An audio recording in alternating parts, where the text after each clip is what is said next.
Welcome back to Boruto Anime Review. This is episode number 19. Yes.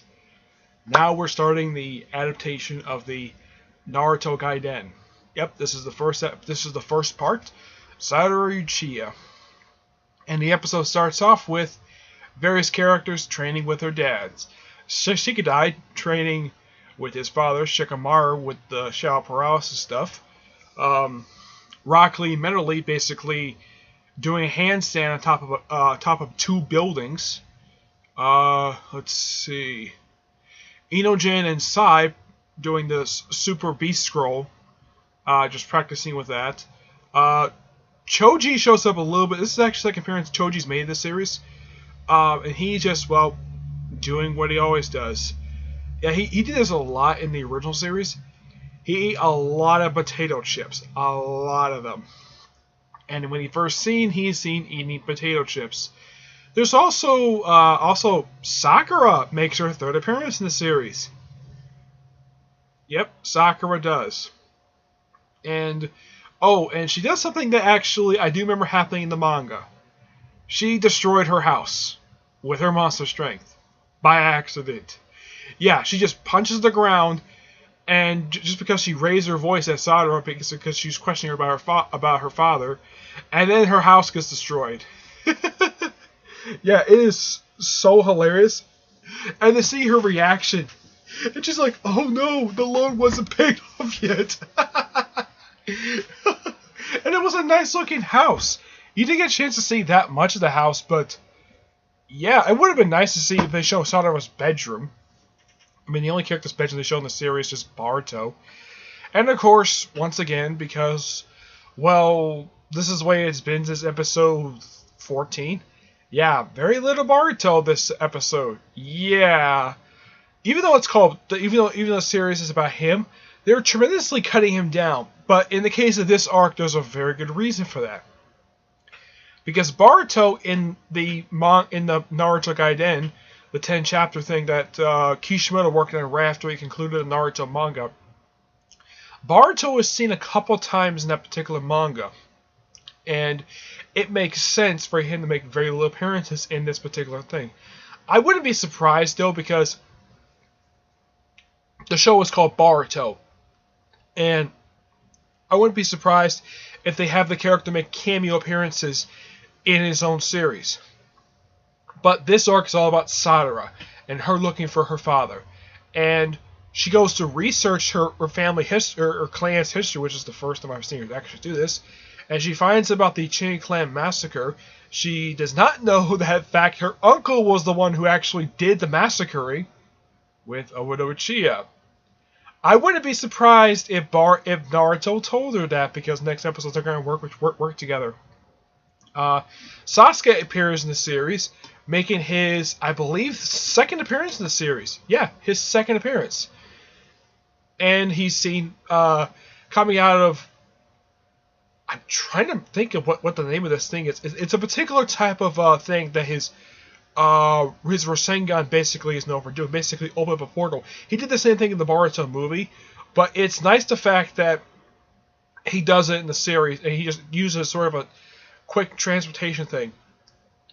And then he gets to a fight with somebody, with some mysterious hooded figure who carries around like a long sheath, I think it is. Yeah. Chocho is okay in this episode. There's one character I gotta admit I was kind of happy to see here make her first appearance in the series. Her mom. Kaura, I think her name is. And man, she slimmed down since her last appearance. And I do mean she slimmed down. Because if you saw her in Naruto Shippuden, she's very bulky. And here she's like really thin. I don't kind of get of the reasoning for her slimming down. Oh yeah, and it was commented once basically that she had a flat chest. Now she has a regular-sized chest that basically any woman would have in the series. Yeah. So at this point in the series, pretty much almost everybody who has appeared in the previous generation has appeared in this series. I would say in present day, exception of Kiba, he's probably the only one who has not.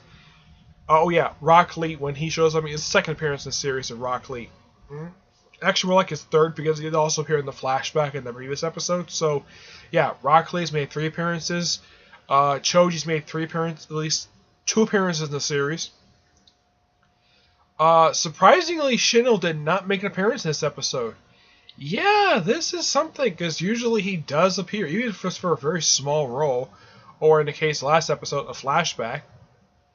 This episode is the first time he does not make an appearance at all. And he appears in the previous 18 episodes, but yet he's absent for this one. Now, that absence is okay, because, well, he's not in that particular manga. He's not in that 10 chapter spin-off. He's not in it at all. Not that I remember, anyways. Also, before the house gets destroyed, Sarada looks at a picture. It's actually after the house is destroyed. She looks at the picture previously, and Sasuke is wearing his robe that he wore when he was briefly a member of the Akatsuki. Yeah, he had to wear it because, well, he had to briefly join the group. And after the house is destroyed, she pulls out his picture. Apparently, this picture of him in this Akatsuki robe was taken from a different picture, and it's Taka, his group that he formed after he killed Orochimaru, which is made up of I think it's Jungo, the guy with the whitish hair. He's actually the younger brother of one of the 7 swordsmen of the Mist, and Karin, which those characters now, as far as I can tell, those characters are going to show up in this arc, and of course Orochimaru, because they're in this particular because they're actually in that manga, so it makes sense. I'm trying to think, there was anything else. Also, for some reason, I have no idea why that somebody thought this was a good idea. Sakura was doing Sasara was doing research on her father, and apparently, all data relating to Sasuke is restricted. Okay, this honestly makes no sense. Why is it restricted? And why can't Sarada access her father's data? This is her father that they're talking about. And of course, the episode ends with her going to visit Okage. Which, also, Boruto's appearance in this episode is something that he actually does do in the manga. He defaces his father's face on the Hokage mount by graffitiing the word idiot. Yeah, and he gets a brief scuffle with his father. And I'm thinking, though, and of course, I'm sure that Shikamaru was thinking the same thing. His father did the same thing when he was his age. Of course, at that point, there were 4 faces on the Hokage mount, not 7. Yeah.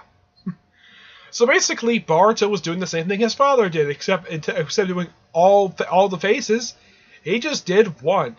And the reason why he did it was to get his attention.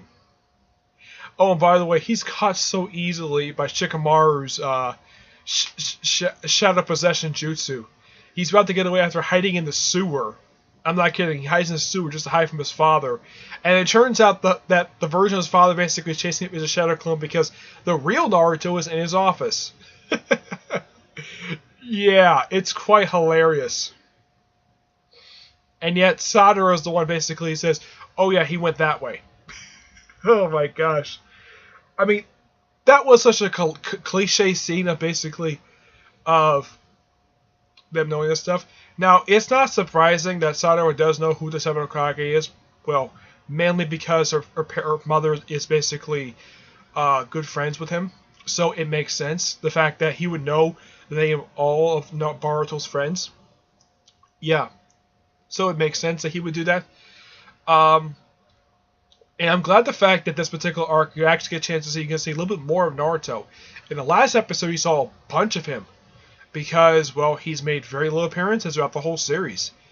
Which makes sense because it's called Boruto, not Naruto. And he's only made a handful of appearances in the series.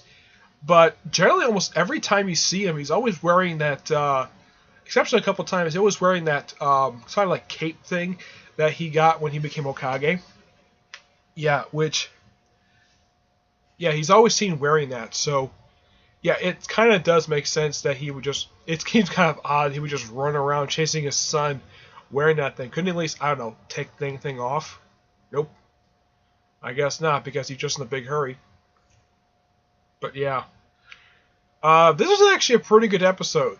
Yeah, the whole thing of Cho questioning about her father because, well, she looks nothing like him. How should I put this? She has his hair. Yeah, Choji's got red hair. Oh, Misuke makes a cameo in this episode. Yeah, first appearance of him in the series since the conclusion of the Ghost arc.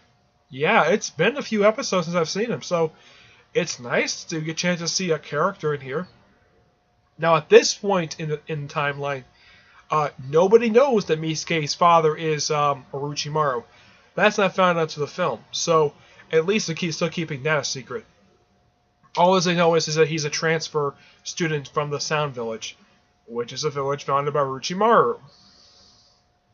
And I'm sure Orochimaru is going to appear in this series, mainly because he's going to appear in this arc because, well, he did appear in the actual arc.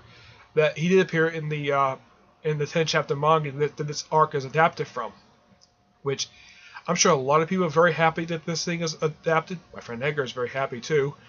I wonder what his thoughts are on this episode. I wonder that too. But overall, pretty good episode, and it's a good start too. And it looks like it's going to be building some really good excitement, and I'm looking forward to the rest of this arc. I don't know how long this arc is going to last for, but the way it looks from the synopsis, it looks like it's going to last like 5 or 6 episodes. Maybe. I don't know.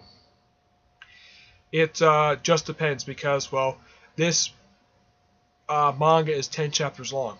Yeah, it's only 10 chapters. So, yeah. So this is actually this is something for the Boruto series. This is actually the first episode adapted from an actual manga, because generally, like, every single episode is basically an original episode. So, yeah, about time, too. So, I wouldn't be surprised, though, if they start adapting the Boruto Next Generation manga. Excuse me. Which is set after the series. But my guess is, after the film, my guess is they'll probably adapt that after they go through the film again, which they're probably going to do anyways. Okay? So, that's it for this episode.